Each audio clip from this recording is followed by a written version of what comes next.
नमस्कार विद्यार्थियों, भारतीय संविधान एवं शासन व्यवस्था की कक्षा में आप सभी का स्वागत है। और हम भारतीय संविधान एवं शासन व्यवस्था को पढ़ने का प्रयास कर रहे थे और उन प्रयासों में हमने पिछली कक्षाओं में देखा था कि मौलिक अधिकार क्या हैं और मौलिक अधिकारों के संबंध में न्यायपालिका के द्वारा जो विभिन्न प्रकार की जो रिट जारी की जाती थी उनका भी अध्ययन हम लोगों ने किया था। कुल मिलाकर अगर हम ये कहें कि मौलिक अधिकारों के संबंध में हम पिछली कक्षाओं में अध्ययन कर चुके हैं और उसके बहुत वस्तुनिष्ठ प्रकार के प्रश्न और जो मुख्य परीक्षा में आने वाले प्रश्नों का भी हम लोगों ने अभ्यास किया था। आज की कक्षा में हम उससे आगे चलने का प्रयास करेंगे और आज देखेंगे एक नया आयाम भारतीय संविधान का। और वो क्या आयाम है? बहुत ही हलवा आयाम है। वो है राज्य के नीति निर्देशक तत्व। राज्य के नीति निर्देशक तत्व, इनको पढ़ने की कोशिश करेंगे मित्रों। नीति निर्देशक तत्व, directive principle of state policy, इनको क्या बोलेंगे अंग्रेजी में? डीपीएसपी। डीपीएसपी, डीपीएसपीस है ना, बहुवचन है ना, तो डीपीएसपी मतलब क्या होगा? Directive principle of, directive principles, principles of state policy. State policy, ये भारतीय संविधान में जो नीति निर्देशक तत्व दिए गए हैं उनको अध्ययन करने की कोशिश करेंगे और ये भी देखेंगे कि ये वास्तव में ये क्यों रखे गए हैं, क्या भारी भरकम संविधान बनाने का उद्देश्य क्या है हम लोगों का। और ये भारतीय संविधान में आर्टिकल 36 से लेकर के 51 इनका समावेश है। कहाँ समावेश है?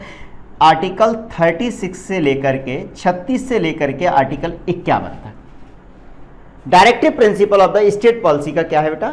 समावेश। Directive principle of the state policy article 36 से लेकर के 51 तक राज्य के नीति निर्देशक तत्वों को शामिल किया गया है। बात क्लियर है? अब सवाल यह उठता है कि राज्य के नीति निर्देशक तत्व क्यों चाहिए? क्यों चाहिए? हमने देखा था कि राज्य ने नागरिकों को दिया क्या? राज्य ने नागरिकों को दिया क्या? ये राज्य है। राज्य का मतलब ये नहीं आप लोग समझने लगो मध्य प्रदेश, उत्तर प्रदेश, तेलंगाना, छत्तीसगढ़, गंदी बात। राज्य का मतलब भारतीय संविधान में अनुच्छेद 12 में समझाया गया है और वही राज्य की परिभाषा आर्टिकल 36 में भी दी गई है। और 36 में कहा गया है कि इस भाग में भी, नीति निर्देशक तत्वों के भाग में ही आर्टिकल 36 में क्या कहा गया है बेटा? कि इस भाग में आर्टिकल 51 तक राज्य का वही मतलब होगा जो आर्टिकल 12 में है। अर्थात क्या है? बोले नीति निर्देशक तत्वों के लिए भी काय के लिए लाला? नीति निर्देशक तत्वों के लिए राज्य वही होगा। कौन सा होगा? जो आर्टिकल 12 में है। जो कहाँ है? बोलो ना भाई, बोल क्यों नहीं रहे हो? जो आर्टिकल 12 में है, जो अनुच्छेद 12 में है, जिसका समावेश आर्टिकल 12 में है। सवाल ये, कुछ बच्चे बहुत ही ज्यादा इंटेलिजेंट हैं जो आर्टिकल 12 एक ही बार पढ़े हैं, अब भूल गए। बोले राज्य क्या है आर्टिकल 12 में? आर्टिकल 12 में क्या है राज्य? तो राज्य बताओ आर्टिकल 12 में क्या है?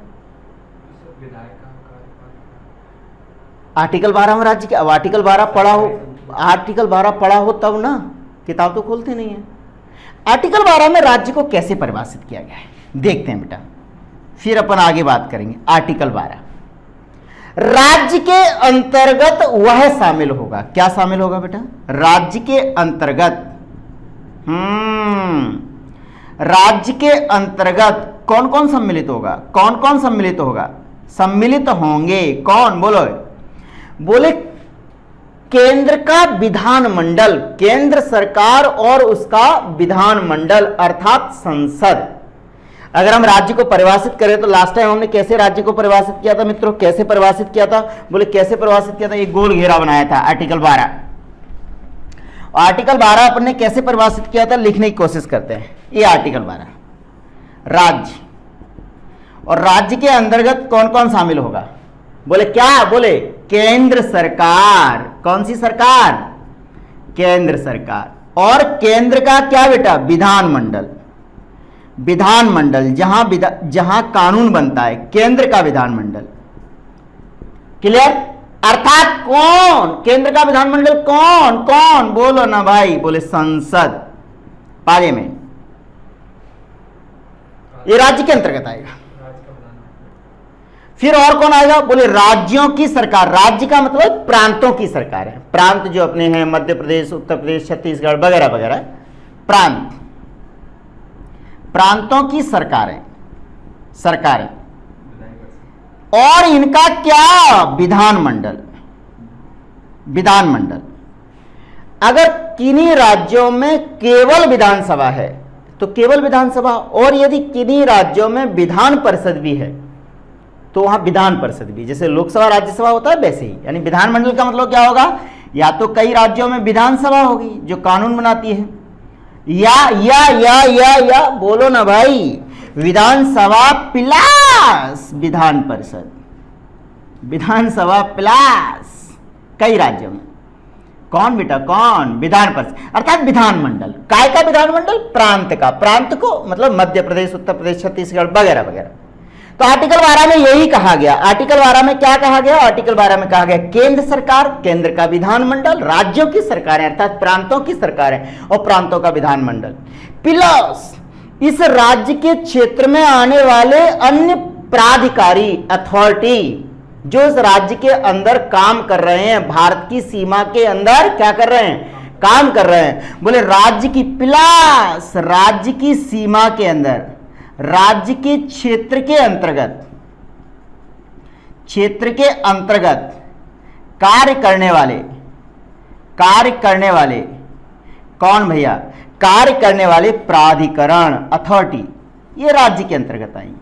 आर्टिकल 12 में, आर्टिकल 12 में कहा गया ये राज्य के अंतर्गत आएंगे। अथॉरिटी, प्राधिकारी और अन्य पदाधिकारी, स्थानीय, इसमें स्थानीय भी और देश के भी, स्थानीय पदाधिकारी भी, प्लस स्थानीय पदाधिकारी भी, स्थानीय प्राधिकारी, अथॉरिटी, ये राज्य के अंतर्गत आएंगे। और आर्टिकल 12 में इसको राज्य कहा गया है। तो आप बिल्कुल कंफ्यूज मत होना। राज्य का, संविधान में राज्य का मतलब ये नहीं है। माननीय अटल बिहारी वाजपेयी जी जो भारत के पूर्व प्रधानमंत्री रहा करते थे, वो हमेशा देश को राज्य बोलते थे और स्टेट्स को प्रांत बोलते थे।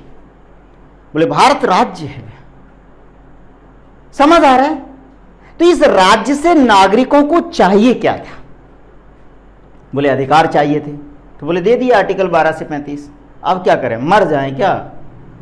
नागरिकों ने कहा नहीं नहीं, हमको और भी कुछ चाहिए, और भी कुछ चाहिए। संविधान सभा ने कहा हे नागरिकों, ये देश अपना है, आप संविधान बना रहे हो, हम क्या क्या तुमको देंगे, और ज्यादा दे नहीं सकते। बोले नहीं, देना तो पड़ेगा। तो अच्छा ऐसा करते हैं, हम देने की कोशिश आपको करते हैं, संविधान सभा ने कहा, लेकिन जबरदस्ती मत करना, इच्छा पे हमारी पे छोड़ देना। बात समझ रहे? आपने कहा सर हमको 10,000 रुपया चाहिए। हमने कहा हम नहीं दे पाएंगे। बोले ये हमारा अधिकार है। तो हमने कहा लो भैया, क्योंकि यदि आपको 10,000 रुपये हमने नहीं दिए तो आप हमको कोर्ट में घसीटोगे। आपने हमसे कहा सर हमको क्या चाहिए, हमको गाड़ी दिलवा दो बोलेरो, ताकि हम बर्थडे मनाएं। मैडम चल बैठ बोलेरो में। हम कहेंगे भैया बोलेरो हम नहीं। बोले कि सर आप प्लीज दे दो, आप इतना अच्छा पॉलिटी पढ़ाते हैं, हमारी भावनाओं का ख्याल रखो। तो हम कहेंगे अच्छा ये हमारे ऊपर छोड़ दो, जब हमारी इच्छा होगी, हमारे पास संसाधन होंगे, हम आपको उपलब्ध करा देंगे। दो तरह की बातें हुई। एक तो वो जिनके लिए आप दावा कर सकें, जिनको देना आवश्यक हो। एक डिमांड वो जिनको पूरा करने में यदि सामने वाला सक्षम नहीं है तो उसकी इच्छा पर छोड़ देंगे, जब सक्षम हो जाओ तब कर देना, लेकिन करना जरूर। तो ऐसे ही भारतीय संविधान को राज्य से नागरिकों को क्या प्राप्त हुआ मित्रों? राज्य से नागरिकों को दो चीजें प्राप्त हुई। राज्य से नागरिकों को दो चीजें प्राप्त हुई। राज्य से नागरिकों को दो चीजें प्राप्त हुई। एक जो प्राप्त हुआ वो व्यक्तिक अधिकार प्राप्त हुए। व्यक्तिक अधिकार क्या प्राप्त हुए मित्रों? व्यक्तिक अधिकार। और व्यक्तिक अधिकारों को अपन ने क्या कह दिया? मौलिक अधिकार मिल गए। और नागरिकों ने कहा यदि आप इनको मौलिक अधिकारों को हमें प्रदान नहीं करोगे, ये कब से कब, कहां से कहां तक है बेटा? आर्टिकल 12 से 35 तक, 35 तक। और हमने कल देखा भी था पिछली कक्षा में कि यदि मौलिक अधिकारों का हनन या उल्लंघन होता है तो सर्वोच्च न्यायालय और उच्च न्यायालय या रिट जारी कर सकते हैं। अर्थात ये कानूनी है, राज्य से ये व्यक्ति इनको लेके रहेंगे। कैसे रहेंगे बेटा? लेके रहेंगे। और यदि राज्य ने इनको नहीं दिया तो क्या करेंगे? बोले न्यायपालिका में जा सकते हैं। कहां जा सकते हैं लाला? बोले न्यायपालिका में। न्यायपालिका में प्रकरण दर्ज करा सकते हैं। क्या दर्ज करा सकते हैं? प्रकरण दर्ज करा सकते हैं। समझ पा रहे हैं या नहीं? अर्थात मौलिक अधिकार कैसे हो गए? न्यायोचित, जिन पे न्यायिक कार्यवाही हो सकती है। यदि राज्य नागरिकों के मौलिक अधिकारों का पालन नहीं करेगा तो इन पर न्यायिक कार्यवाही हो सकती है। अर्थात क्या है बेटा? न्यायिक कार्यवाही संभव है। न्यायिक कार्यवाही क्या है? संभव है। न्यायिक कार्यवाही संभव है, इसलिए हमने इसको बोल दिया न्यायोचित। कैसा चित्त? न्यायोचित। इनकी पूर्ति न होने पर व्यक्ति, अर्थात क्या कहेंगे? अर्थात मौलिक अधिकारों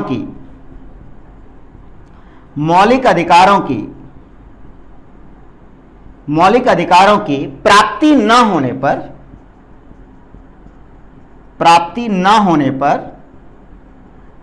पर राज्य पर कानूनी कार्यवाही हो सकती है। बोलो बोलो बोलो। और एक कानूनी कार्यवाही कैसे होगी? बोले आर्टिकल 32 के माध्यम से, संवैधानिक उपचारों का अधिकार, राइट्स ऑफ कॉन्स्टिट्यूशनल रेमेडीज, ये राज्य को दे दिए। राज्य ने किसको दे दिए? व्यक्तियों को दे दिए। लेकिन सभी अधिकार प्रदान नहीं किए जा सकते। राज्यों की, नागरिकों की और भी तमाम तरह की परेशानियां थी। एक आदर्श था। आदर्श क्या था? बोले स्वतंत्रता संग्राम में लड़े हम। किस में लड़े? स्वतंत्रता संग्राम। तो स्वतंत्रता संग्राम के जो उद्देश्य थे, उन उद्देश्यों में जो अधिकार चाहिए थे हमको, वो हमने यहां प्राप्त कर लिए। और ये नागरिकों को सक्षम बनाते हैं। क्या बनाते हैं? सक्षम बनाते हैं। किंतु ये भारत की सामाजिक परिस्थितियों को बदलने की उतनी ज्यादा वकालत नहीं करते जितनी करनी चाहिए। आर्थिक पर तो बिल्कुल भी ध्यान नहीं देते। कोई भी अर्थव्यवस्था, आर्थिक पहलू पे से संबंधित कोई भी मौलिक अधिकार आपको प्रदान नहीं किया गया। यानी ये किस पर ध्यान देते हैं? ये जो मौलिक अधिकार हैं वो किस पर ध्यान देते हैं बेटा? मौलिक अधिकार किस पर ध्यान देते हैं? मौलिक अधिकार किस पे ध्यान देते हैं? बोले राजनीतिक न्याय पे ध्यान देते हैं। राजनीतिक न्याय ज्यादा है।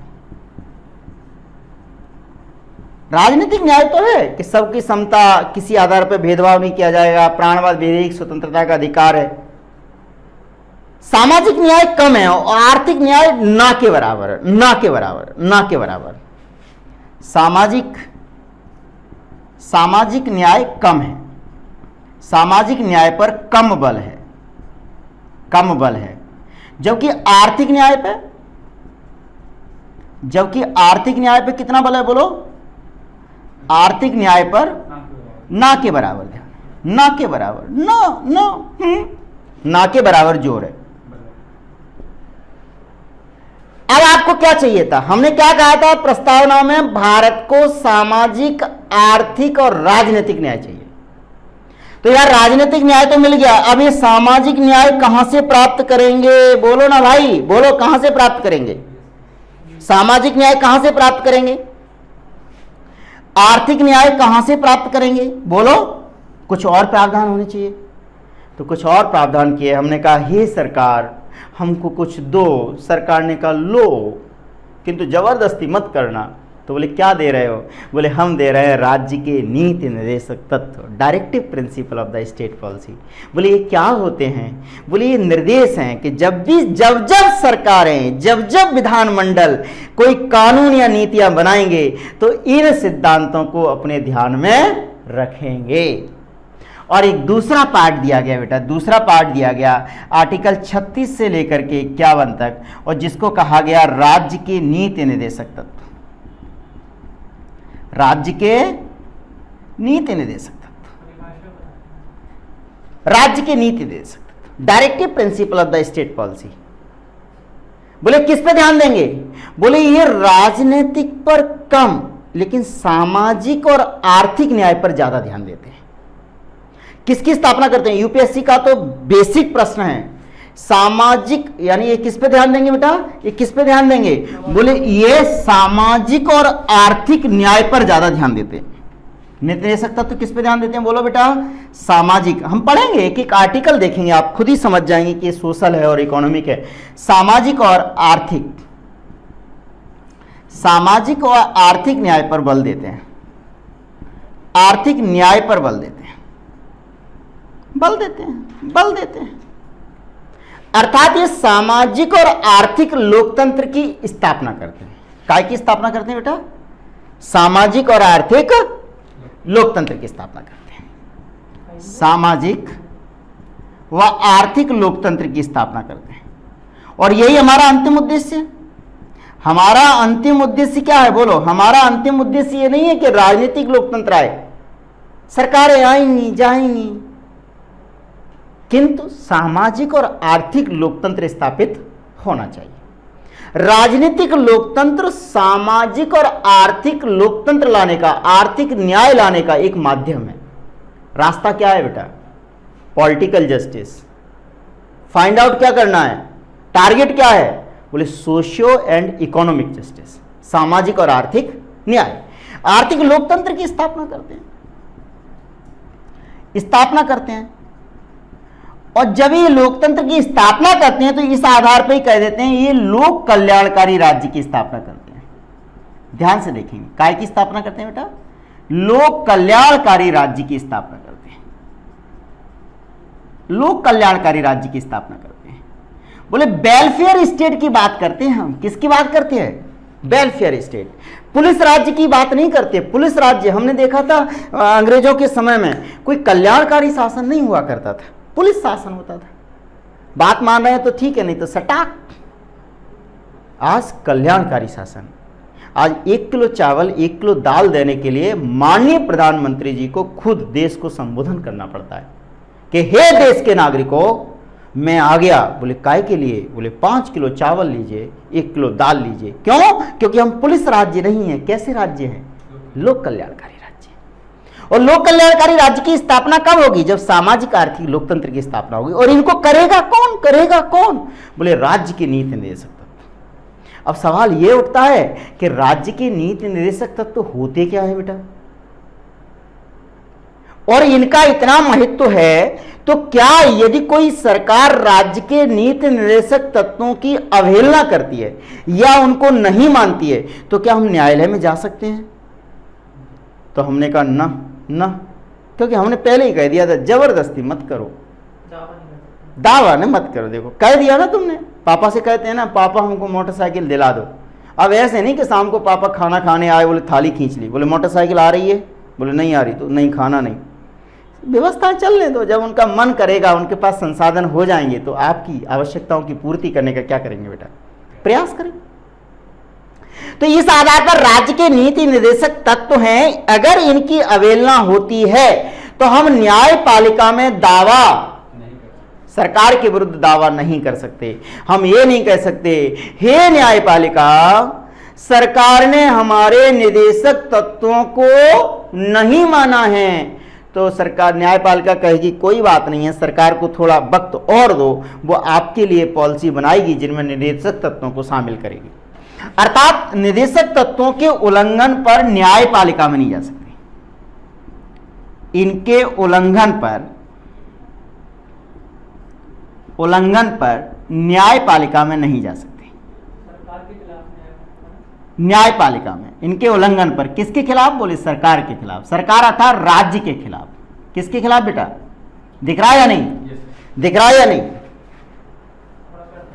दिख रहा है या नहीं? राज्य के खिलाफ। राज्य के खिलाफ, राज्य के खिलाफ न्यायपालिका में नहीं जा सकते। न्यायपालिका में नहीं जा सकते, नहीं जा सकते। और जब न्यायपालिका में नहीं जा सकते, इसीलिए इसी आधार पर हम इसको क्या संज्ञा दे देते हैं, बोलिए गैर न्यायोचित हैं। कैसे हैं? गैर न्यायोचित हैं। कैसे हैं बेटा, बोलो? गैर न्यायोचित है। इस आधार पर हम कह देते हैं कि निदेशक तत्व कैसे हैं बेटा, गैर न्यायोचित है। गैर न्यायोचित।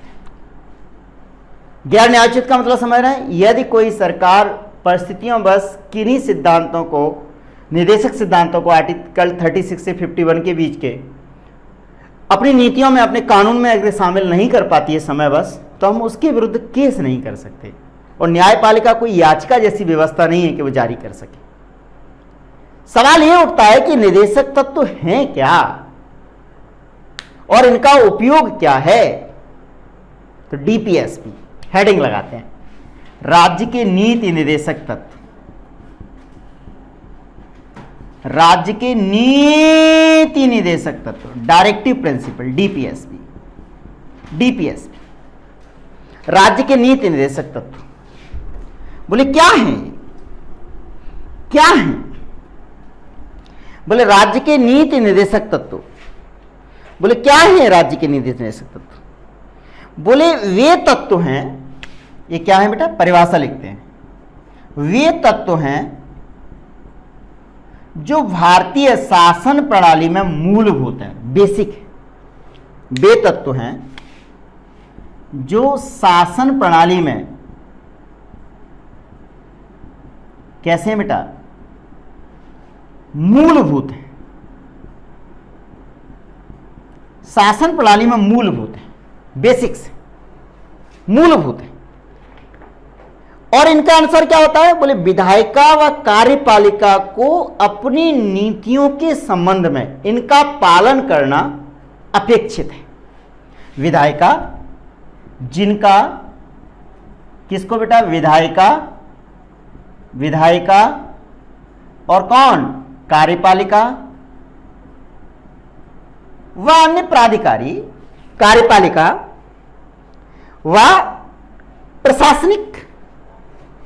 प्रशासनिक मामलों में कार्यपालिका को, जिनका विधायिका कार्यपालिका को अपनी नीतियों के संबंध में, अपनी नीतियों के संबंध में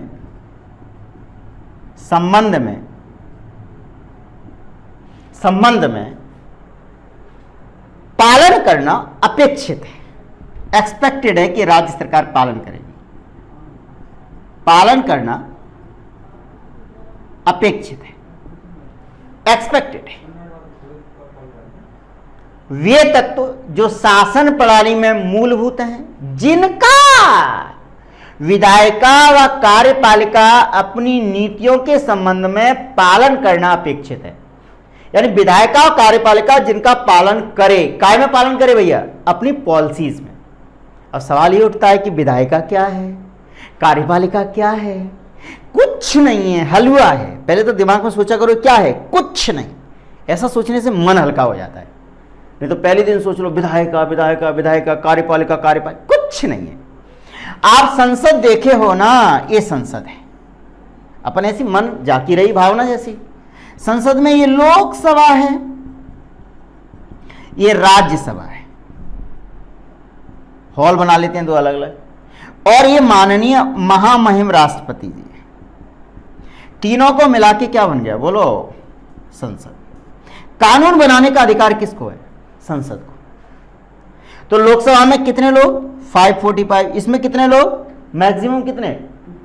250, 248, 232, 235, 250 मैक्सिमम। तो ये लोग 250, 250।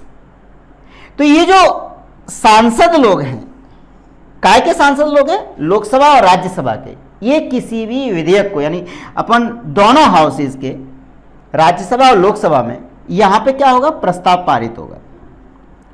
प्रस्ताव आएगा, पारित होगा, फिर ये प्रस्ताव यहां भी पारित होगा। बोलो बोलो ना। फिर ये माननीय राष्ट्रपति इस पे हस्ताक्षर कर देंगे, साइन कर देंगे। फिर ये क्या बन जाएगा? बोलिए कानून बन जाएगा। बोलो ना भाई। तो ये राज्यसभा, लोकसभा, ये सब विधायिका के अंग हैं। काय के अंग हैं? विधायिका के। समझ गए? जितने माननीय सांसद आपने चुन के भेजे हैं और जो राज्यसभा के सांसद चुने गए, अभी हाल ही में मध्य प्रदेश में भी चुनाव हुए हैं, तो ये सब विधायिका के अंग हैं। अर्थात विधायिका मतलब ऐसा संस्था जो किसी कानून को अंतिम रूप देती है, जहां वाद विवाद के माध्यम से, परिचर्चा के माध्यम से कानून पारित होता है। अभी आर्टिकल 370 हटा, नागरिकता संबंधी जो प्रावधान है उनमें संशोधन किया गया। समय समय पर ऐसे कानून बनते रहते हैं। तो विधायिका जब भी कोई कानून बनाएगी तो वो ये ध्यान रखेगी कि राज्य के नीति निर्देशक तत्वों को अपने कानून में क्या करे बेटा? शामिल करे, जो कानून सामाजिक और आर्थिक लोकतंत्र से जुड़े हुए। समझ रहे हैं ना बात? ये विधायिका समझ गए। लेकिन विधायिका का ही एक हिस्सा, कौन हिस्सा? विधायिका का ही एक हिस्सा कौन होता है बेटा? कार्यपालिका। बोले कौन हिस्सा? बोले ये जो संसद के लोग हैं, कौन है बेटा? लोकसभा और कौन लाला? राज्यसभा। अब भारत का प्रधानमंत्री कौन? बोल दो। जिस लोकसभा में जिस दल का बहुमत होगा उस दल के नेता को राष्ट्रपति जी प्रधानमंत्री के रूप में शपथ दिलाएंगे। प्राइम मिनिस्टर बन गया। अर्थात प्रधानमंत्री को किस सदन का सदस्य होना चाहिए? वो या तो लोकसभा का व्यक्ति हो या सदस्य हो, और सदस्य नहीं भी है तो 6 महीने के अंदर किसी सदन का सदस्य। प्रधानमंत्री आदरणीय श्री मोदी जी अभी बनारस से लोकसभा सांसद हैं। उससे पहले के जो प्रधानमंत्री थे डॉक्टर मनमोहन सिंह, वो असम से राज्यसभा सांसद थे। He was the member of Rajya Sabha from Assam. जैसे अभी अपने यहां से राज्यसभा सांसद बने ना, आदरणीय दिग्विजय सिंह जी बने, आदरणीय श्री ज्योतिरादित्य सिंधिया जी भी बने, और एक सोलंकी साहब भी, सुमेर सिंह सोलंकी साहब भी, प्रोफेसर साहब, वो भी बने हैं। तो ये राज्यसभा मध्य प्रदेश से गए हैं। ऐसे ही हर राज्य से राज्यसभा में प्रतिनिधित्व रहता है। तो प्रधानमंत्री बनने के लिए काय का सदस्य होना चाहिए? बोलो ना। या तो लोकसभा का या राज्यसभा का। फिर प्रधानमंत्री अपने क्या चुनता है? बोलो। अपना मंत्री परिषद बनाता है, मंत्री चुनता है। इन्हीं में से एक क्या आ गया? बोलो बेटा, प्रधानमंत्री आ गया। और प्रधानमंत्री ने इन्हीं में से कुछ यहां से कुछ यहां से लेकर के क्या बना लिया? बोलो, मंत्री परिषद बना लिया, काउंसिल ऑफ मिनिस्टर बना लिया। बोलो ना भाई। ये काउंसिल ऑफ मिनिस्टर काय का हिस्सा है? अगर हम इसको ठीक से लिख दें, गणित की भाषा में लिखें तो कैसे लिखें? ऐसे, ये लोकसभा, ये राज्यसभा, और काउंसिल ऑफ मिनिस्टर इसका हिस्सा है। बोलो, कुछ इधर के होंगे, कुछ इधर के होंगे। तो कुछ लोकसभा के मेंबर है, कुछ राज्यसभा के। ये जो मंत्री परिषद है, जो प्रधानमंत्री जिनके अध्यक्ष हैं, काम करती है, इसको अपन बोलते हैं, इतने हिस्से को इसको बोलते हैं अपन कार्यपालिका। क्या बोलते हैं लाला? बोलो ना, कार्यपालिका। और कार्यपालिका भी काय का अंग है? विधायिका का हिस्सा है। और इसको अपन बोलते हैं राजनीतिक कार्यपालिका। कौन सी कार्यपालिका? राजनीतिक कार्यपालिका है। अर्थात प्रधानमंत्री मंत्रिपरिषद का प्रमुख है, और जितने भी मिनिस्टर्स हैं, काउंसिल ऑफ मिनिस्टर, ये राजनीतिक कार्यपालिका है। और इनका काम क्या है? जो सदन ने, जो विधायिका ने कानून पारित कर दिया, उस कानून को लागू करवाना। और राजनीतिक कार्यपालिका माननीय गृह मंत्री किससे कहेंगे? आदेश देते हैं ना। अभी आजकल आप देख रहे होंगे कोरोना महामारी के दौरान, तो क्या कहेंगे? समस्त जिलों के कलेक्टर ये प्रावधानों को लागू करना सुनिश्चित करें, है ना। तो ये राजनीतिक कार्यपालिका किसको आदेश देती है लाला? बोलो ना। ये आदेश देती है प्रशासनिक कार्यपालिका को। किसको आदेश देती है? बोलो बेटा। प्रशासनिक कार्यपालिका को। एडमिनिस्ट्रेटिव एग्जीक्यूटिव है जिसका आप हिस्सा बनने जा रहे हैं। इसमें कौन आता है? बोले आईएएस, आईपीएस, बोले एसडीएम, बोले और कौन? डीएसपी। समझ रहे हैं ना, जिनका आप हिस्सा बनने जा रहे हैं, जो आपके लिए स्वप्न है। स्वप्न क्या हकीकत भी बन जाएगा। आप लोग बहुत ही होशियार बच्चे हैं, सब लोग बहुत अच्छा पढ़ते हैं। होशियार होना आवश्यक नहीं है, कंसिस्टेंट होना आवश्यक है। रोज पढ़ना जरूरी है। पढ़ते हैं आप लोग, समझ रहे हैं ना बेटा। तो विधायिका, तो नीति निर्देशक तत्व क्या हो गए? बोले विधायिका व कार्यपालिका के लिए ऐसे मूलभूत तत्व हैं कि उनको अपनी नीतियां बनाने में इनका ध्यान रखना क्या है बेटा? अपेक्षित है, एक्सपेक्टेड है। कंपलसरी तो नहीं किया हमने क्या कहा? विधायिका और कार्यपालिका। कौन बेटा? विधायिका व कार्यपालिका निदेशक तत्वों को सम्मिलित करें। निदेशक तत्वों को अपनी नीतियों में सम्मिलित करने का प्रयास करें। अपनी नीतियों में सम्मिलित करने का प्रयास करें। सम्मिलित करने का प्रयास करें बेटा, बहुत बढ़िया। प्रयास करना भी चाहिए। प्रयास, try to attempt, try to include the director principle of the state policy in their policies. समझ रहे हैं, ये मूलभूत सिद्धांत है। और इसीलिए डॉक्टर बी आर अम्बेडकर साहब ने डॉक्टर बी आर अम्बेडकर साहब ने इनको क्या कहा? इनको अनोखी विशेषता कहा। अनोखी विशेषता कहा। और इसको क्या कहा? इसको संविधान का दर्शन कहा। और इन सिद्धांतों को क्या कहा बेटा? बोले संविधान का दर्शन है, फिलॉसफी है, दर्शन। कई लोग इनकी आलोचना भी करेंगे, तब बाद में देखेंगे कि निदेशक सिद्धांतों को जब अपन न्यायालय में जा ही नहीं सकते तो इनको रखने का क्या मतलब है। तो लोग कहते हैं ये केवल पुण्यात्मा लोगों की महत्वाकांक्षा मात्र है। बोले महत्वाकांक्षा है, राज्य ऐसा करेगा, राज्य वैसा करेगा, राज्य को यह करना चाहिए मतलब आदर्शवादी। बोले जब राज्य कर ही नहीं रहा है तो इनका मतलब क्या है? तो अम्बेडकर साहब ने जवाब दिया कि हम राज्य पर प्रतिबंध नहीं लगा रहे, कंपल्सन नहीं कर रहे हैं, किंतु यदि कोई राज्य सरकार मतलब राज्य की परिभाषा आर्टिकल 12 में, यदि कोई राज्य की सरकार है और यदि वो राज्य की सरकार इन निदेशक तत्वों की अवहेलना करती है मित्रों, तो 5 साल बाद उसको जनता के बीच में जाना पड़ेगा। तब जनता करारा जवाब देगी। वो कहेगी हे सरकार, तुमने हमारे निदेशक तत्वों का पालन नहीं किया। सरकार ने कहा वो कंपलसरी नहीं थे। तो जनता भी कह सकती है वो तुमको वोट देना भी हमारे लिए कंपलसरी, हम भी दे देंगे किसी को। समझ रहे हैं ना बात को? तो नैतिक दबाव तो है ही। तो डीपीएसपी क्या है? वे मूलभूत तत्व जो विधायिका व कार्यपालिका को अपनी नीतियों में सम्मिलित करने का प्रयास करना चाहिए। और इनका मतलब क्या है? बोले ये आर्थिक, राजनीतिक और सामाजिक विषयों में, तीनों में ही काम करेंगे। लेकिन प्रमुख रूप से किस में काम करते हैं बेटा? सामाजिक आर्थिक लोकतंत्र की स्थापना करने का प्रयास करते हैं।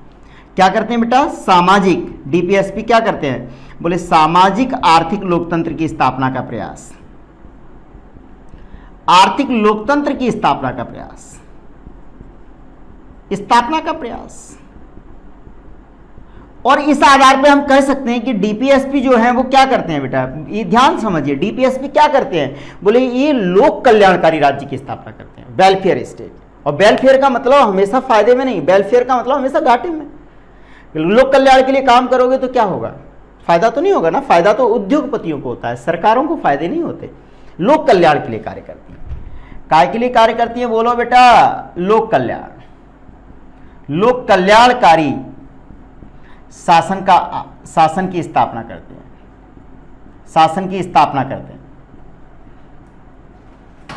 स्थापना करते हैं डीपीएसपी। लोक कल्याणकारी शासन की स्थापना करते हैं।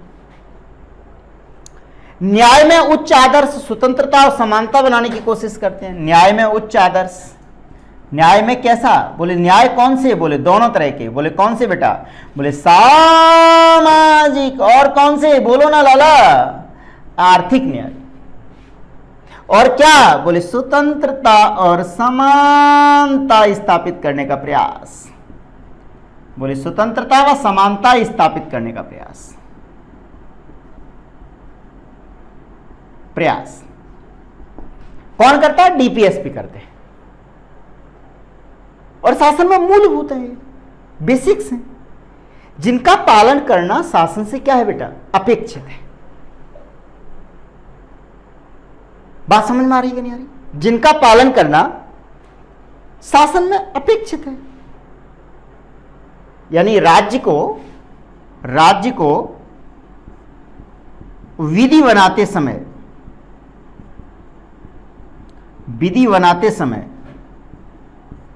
निदेशक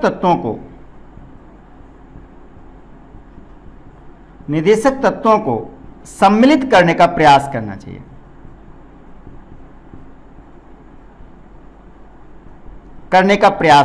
मित्रों, बहुत बढ़िया। बोले यदि सम्मिलित नहीं कर पाए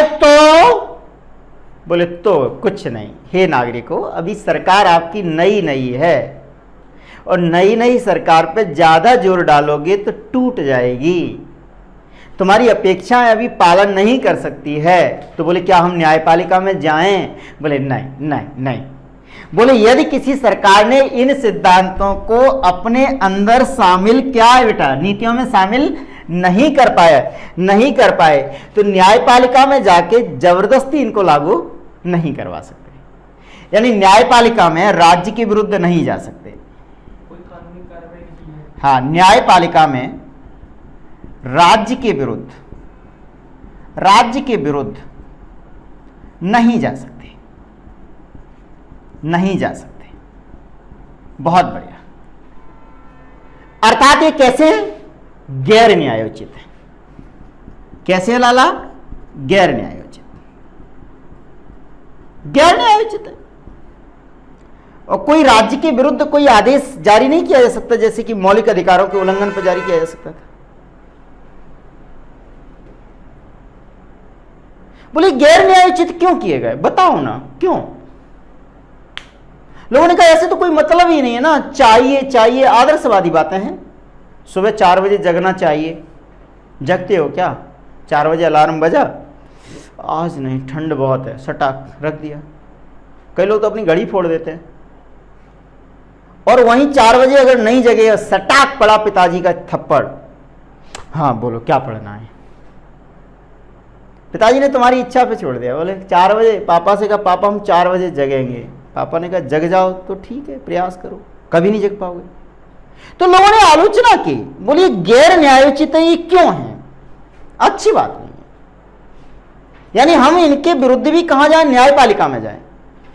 तो उस समय संविधान सभा ने कहा कि हम इसको गैर न्यायोचित जो बना रहे हैं उसका कारण यह है। ये सवाल भी पूछा गया है पिछली बार 2018 की मुख्य परीक्षा में, एमपीपीएससी में। डीपीएसपी गैर न्यायोचित क्यों है ना? गैर न्यायोचित क्यों है? क्यों? अच्छा ये बताओ, आपके पिताजी की आमदनी 10,000 रुपए प्रति माह हो और आप कहो हमको ओडी खरीदनी है, या आप कहो कि हमको कार खरीदनी है, पापा हम कार से जाएंगे कोचिंग पढ़ने, तो पापा क्या कहेंगे? दिलवाएंगे या नहीं दिलवाएंगे? तो आप क्या करोगे? कोर्ट केस करोगे क्या? तो जब संसाधन सीमित होते हैं तो केवल अपेक्षाएं की जाती हैं। पापा कहेंगे देख कार मत ले, साइकिल दिलवा देते हैं, साइकिल से काम चला लो ना। जैसे ही पैसा बढ़ जाएगा तो हम मोटरसाइकिल पे आ जाएंगे, और बढ़ेगा तो कार पे, और बढ़ेंगे तो ओडी पे, और बढ़ेंगे तो प्लेन ले लेंगे। लेकिन पर्याप्त संसाधन यदि आपके पास नहीं है तो किसी भी डिमांड को कंपलसरी करना उचित नहीं है। और यही 1947 में जब भारत स्वतंत्र हुआ तो बताओ भारत के पास संसाधन पर्याप्त थे या कम थे? अत्यंत कम संसाधन थे। तो उन कम संसाधनों में संविधान ने मौलिक अधिकारों को दिया, लागू करना ही है। तो अगर निदेशक तत्वों को भी वो न्यायोचित बना देते तो सरकार पर अत्यावश्यक दबाव पड़ता या नहीं? और दबाव जब पड़ता, या तो कोई व्यक्ति दबाव को सहन कर जाए, अगर वो सहन नहीं कर पा रहा है व्यक्ति या सरकारें, तो बिखर जाएंगे। अराजक तत्वों का क्या हो जाएगा, प्रभाव उत्पन्न हो जाएगा। तो गैर न्यायोचित होने के कारण क्या है बेटा, बोले क्या कारण है, बोले पर्याप्त संसाधन नहीं थे। पहली बात क्या थी, संसाधनों की अपर्याप्तता है, संसाधनों की अपर्याप्तता है। अरे अपर्याप्तता, संसाधन का अभाव, अपर्याप्त है, यानी संसाधनों का क्या था, संसाधन ऐसे लिखो, संसाधन अपर्याप्त थे, संसाधनों का अभाव था, संसाधनों का अभाव था। अब ऐसे अभाव में आप घर से ही सोचो ना, आप क्या कहोगे बताओ ना, यही कहेंगे ना, पापा कोई बात नहीं, साइकिल से चले जाएंगे, जब आईएएस बन के आऊंगा तब आपको गाड़ी में बिठाऊंगा, कह सकते हो ना ऐसे, जब एसडीएम बन के आऊंगा तब गाड़ी में बिठाऊंगा। एक तो तरीका ये है। दूसरा, पापा के खिलाफ केस कर दो, मैं तुम्हारा पुत्र केस करता हूं, तुमने मुझे पैदा ही क्यों किया, अगर मोटरसाइकिल नहीं दिला पाते तो क्यों पैदा किया। पापा कहेंगे वो तो प्राकृतिक घटना थी, घटित हो गई, अब मैं क्या कर दूं। हमने मौलिक अधिकार तुमको दे दिए हैं, खाना दे रहे हैं, कपड़े दे रहे हैं, अब बोलेरो थोड़ी दे सकते हैं, साइकिल से जा सकते हो। तो यानी सरकारों के पास जितने संसाधन थे, सरकारों की इच्छा पर छोड़ा गया कि सरकारों के पास जितने संसाधन थे, उन संसाधनों के अनुसार धीमे धीमे नागरिकों की आवश्यकताओं की पूर्ति करें। यानी संसाधनों के अनुसार, संसाधनों की उपलब्धता के अनुसार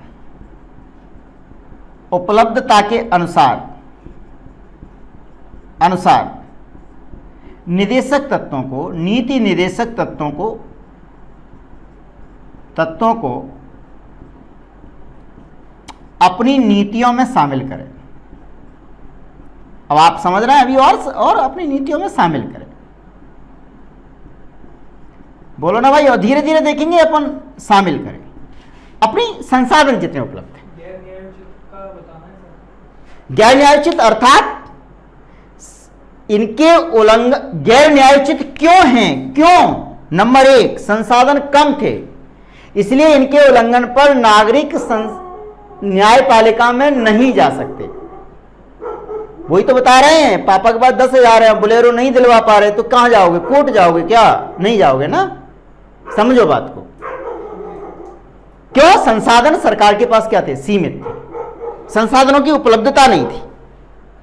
बोलो ना भाई, और देश छोटा है या बड़ा है। नंबर दो, देश की व्यापकता, बड़ा देश है। अब घर में परिवार आपका बड़ा हो तो पहली अपेक्षा क्या होती है, अब सब लोग कहते हैं पापा आज हमको पिज्जा खाना है, बच्चे 11 पिज्जा मांग रहे हैं, तो 500 × 11 बराबर 5500 रुपए का पिज्जा आ रहा है, पेट भर नहीं रहा, रोटी फिर उसके बाद भी बन रही है, तो क्या अपेक्षा करी जाएगी, बोले 11 बच्चे हैं तो पहले धीरे धीरे उनके लिए काय की व्यवस्था करो, खाने की व्यवस्था करो। और देश बड़ा है, अच्छी बात है, लेकिन पिछड़ापन भी था। देश में क्या था बेटा, पिछड़ापन था, देश में पिछड़ापन था, देश पिछड़ेपन का शिकार था,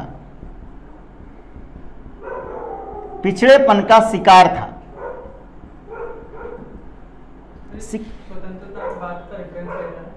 1950 में संविधान बना, तो संविधान, उसी समय संविधान जब बना उसी समय तो निदेशक तत्वों को सम्मिलित किया गया। उस समय देश क्या था बेटा, पिछड़ेपन का शिकार था।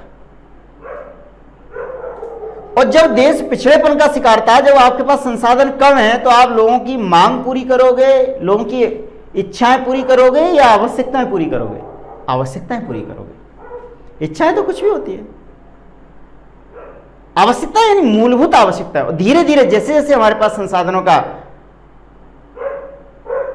उपलब्धता होती जाएगी, हमारी प्राथमिकताएं क्या हो जाएंगी बेटा, बदलती जाएंगी। आज दिल्ली में चुनाव इस आधार पर लड़ा जाता है कि हम फ्री वाईफाई देंगे, और 1952 का चुनाव इस आधार पर लड़ा जाएगा कि हम भुखमरी को क्या करेंगे, दूर करेंगे। तो उस समय भुखमरी प्राथमिकता थी, आज प्राथमिकता वाईफाई। बदल गई ना प्राथमिकता। उस समय कहते कि हमें वाईफाई चाहिए, तो पहले तो ये बताओ वाईफाई करोगे कहाँ, कहाँ ले जाओगे? सरकार पूछ सकती थी ना, था ही नहीं। तो देश पिछड़ेपन का शिकार था, इसलिए इस पर सरकारों पर कंपल्सन नहीं डाला गया, इच्छा पे छोड़ दिया गया। लोगों ने कहा इच्छा सरकार कभी पूरी नहीं करे तो डॉक्टर अंबेडकर साहब ने कहा 5 साल बाद वो सरकार कहीं भागेगी नहीं, कहां आएगी? जनता के बीच में। अगर सरकार ने जनता की इच्छा पूरी नहीं की है तो जनता भी सरकार की इच्छा है। समझ रहे हैं ना बात को? बोलो ना भाई। और उस समय अपने को चौथी बात क्या है? देश का विकास करना था, और देश का विकास करना आवश्यक था। देश का विकास करना क्या था? आवश्यक था। बोलो। और अगर आवश्यक था देश का विकास करना, तो उस समय विकास की प्राथमिकताएं क्या होंगी? उसके भार अलग थे। देश पर भार था। देश पर क्या था बेटा? भार था, बोझ था या नहीं था? और प्राथमिकताएं तय करनी थी। प्राथमिकताएं तय करनी थी किसको? देश को। प्राथमिकताएं देश को तय करनी थी। बोलो। और अगर हम इनको न्यायोचित कर देते, और ग्राम पंचायतों का आर्टिकल 40 में ग्राम पंचायतों का गठन नहीं होता, आर्टिकल 39 में आर्थिक संसाधनों का वितरण साम्यपूर्ण नहीं होता, आर्टिकल 48 में पशुपालन, पर्यावरण संरक्षण, ये सारे सिद्धांत अगर कानूनी होते 36 से लेकर के 51 तक, तो बताओ आंदोलन होते या नहीं होते? होते कि हमारी मांग पूरी करो, क्योंकि न्यायालय में जा सकते हैं। अगर पालन नहीं हुआ तो सरकार कहां कर, जैसे मौलिक अधिकारों के लिए आप सड़क पे बैठ जाते हो ना, फिर वैसे ही आप किसके लिए बैठते? डीपीएसपी के लिए। बोलो ना। तो अब बताओ सरकार देश का विकास करे या आंदोलनों से निपटे? तो उस समय इस कारण अगर ये न्यायिक होते, न्यायोचित होते, तो देश में इनको पूरा करने के लिए आंदोलनों की संख्या भी क्या होती बेटा? बढ़ जाती, जिससे देश को आंदोलन ठीक करने में समय लगता या देश के विकास करने के लिए अपने को ज्यादा समय देना पड़ता? बोले आंदोलनों को सेटल करो। समझ रहे ना बात को? तो देश की प्राथमिकताएं क्या हो जाती? डिफर हो जाती। बोलो ना भाई। इन कारणों से उस समय तात्कालिक कारण, इन कारणों से तात्कालिक संविधान सभा ने डीपीएसपी को न्यायोचित नहीं रखा, और कहा गया कि सरकार की इच्छा पर छोड़ दिया गया कि सरकार समय समय पर और प्रयास करेंगी कि ये निर्देशक सिद्धांत हैं उनको अपनी पॉलिसी में, नीतियों में और उनके क्रियान्वयन में सम्मिलित करने का वारसक प्रयास करें। क्लियर? बात एकदम क्लियर हो गई। यदि ये डीपीएसपी, एक लाइन और लिख लेंगे, 5वां बिंदु भी लिख लेंगे अगर बड़ा सवाल आता है तो, यदि डीपीएसपी न्यायोचित होते, डीपीएसपी समझते हैं directive principle of state policy, न्यायोचित होते, न्यायोचित होते, तब सरकार पर अत्यधिक दबाव कौन व्यक्ति झेल पाता है? कमजोर या मजबूत? और सरकार थी कैसी? कमजोर, तो दबाव झेल पाती। आंदोलनों की संख्या में वृद्धि। बोलो ना भाई। आंदोलनों की संख्या में वृद्धि होती। बोलो ना, बोलो बोलो बोलो। वृद्धि होती। इसको रोकने के लिए हमने क्या किया? न्यायोचित नहीं। में क्या होती? वृद्धि हो जाती। तो कई लोगों ने कहा था हमको ये बताओ ना, हमको क्या बताओ? बोले हमको ये बताओ कि जब ये रखे गए हैं तो इसका मतलब क्या है? और कई लोग याचिका डाल दी लोगों ने। कहां पे याचिका? कहां डाली जाएगी? आपके घर पे, सर्वोच्च न्यायालय। सर्वोच्च न्यायालय से कहा कि हे सर्वोच्च न्यायालय, हमको बताओ ये डीपीएसपी न्यायोचित नहीं है तो इनको रखने का क्या मतलब है? सर्वोच्च न्यायालय ने कहा हे देश के नागरिकों, आप बिल्कुल चिंता मत करो। क्या नहीं करो? चिंता मत करो। बिल्कुल चिंता मत करो। बोले क्यों? बोले सर्वोच्च न्यायालय ने कहा, सर्वोच्च न्यायालय ने कहा, क्या कहा सर्वोच्च न्यायालय ने? डीपीएसपी यद्यपि गैर न्यायोचित हैं, यद्यप कैसे हैं बेटा? गैर न्यायोचित है, यद्यप ठीक है, किंतु हम ये देखेंगे कि सरकार इनका पालन कर रही है या नहीं कर रही, और यदि डीपीएसपी को लागू करने के लिए अगर आर्टिकल 14 और 19 का उल्लंघन करना पड़े सरकार को, तो कायदे से तो इसको लागू करने के लिए अगर 14वां 19 का उल्लंघन हो रहा है तो गलत है। लेकिन सर्वोच्च न्यायालय ने कहा कि यदि इसको लागू करने के लिए, किंतु यदि डीपीएसपी को लागू करने के लिए, डीपीएसपी को लागू करने के क्रम में आर्टिकल 14वां 19 का उल्लंघन होता है। आर्टिकल 14 विधि के समक्ष समता, विधि का समान संरक्षण, आर्टिकल 19 स्वतंत्रताएं जो नागरिकों को दी गई हैं। यदि आर्टिकल 14वां 19 का उल्लंघन होता है, कहीं कानूनी अड़चन आती है, होता है, तो हम इस बात का ध्यान रखेंगे कि डीपीएसपी को लागू कर दिया जाए। उल्लंघन होता है तब भी डीपीएसपी की संवैधानिकता बनाए रखेंगे। ये बोला, डीपीएसपी को असंवैधानिक घोषित नहीं करेंगे। समझ गए? बोलो ना भाई, घोषित नहीं करेंगे। ये न्यायपालिका ने व्यवस्था दी, सर्वोच्च न्यायालय ने समय समय व्यवस्था दी, और इस बात का ध्यान रखते हैं। और 2 डीपीएसपी तो ऐसे हैं, आर्टिकल 39B और 39C, जिनको अपन पढ़ेंगे। ये सवाल यूपीएससी में कई बार पूछा जाता है। आर्टिकल 39B और 39C, यदि इनको लागू करने के लिए मौलिक अधिकारों का उल्लंघन होता है तो हो जाने दो, लागू करेंगे। तो गैर न्यायोचित जरूर है, लेकिन सर्वोच्च न्यायालय इस बात का ध्यान रखेगा कि डीपीएसपी लागू हो रहा है, निर्देशक तत्वों को समावेश किया जा रहा है, इसलिए अगर आर्टिकल 14वां 19 का अगर आंशिक उल्लंघन होता है तो इस आधार पर डीपीएसपी को लागू करने से रोका नहीं जाएगा। राज्य के निर्देशक तत्वों को लागू करने से नहीं रोका जाएगा, और राज्य के नीति निर्देशक तत्वों को 39B 39C को लागू करने के लिए मौलिक अधिकारों का उल्लंघन होता है तो होने दो। समझ पा रहे हैं? और दूसरा सबसे महत्वपूर्ण सवाल क्या है कि सरकारें निर्वाचन के समय जनता के बीच जाएंगी, तब जनता उनसे पूछेगी, हे सरकार 5 साल क्या किया?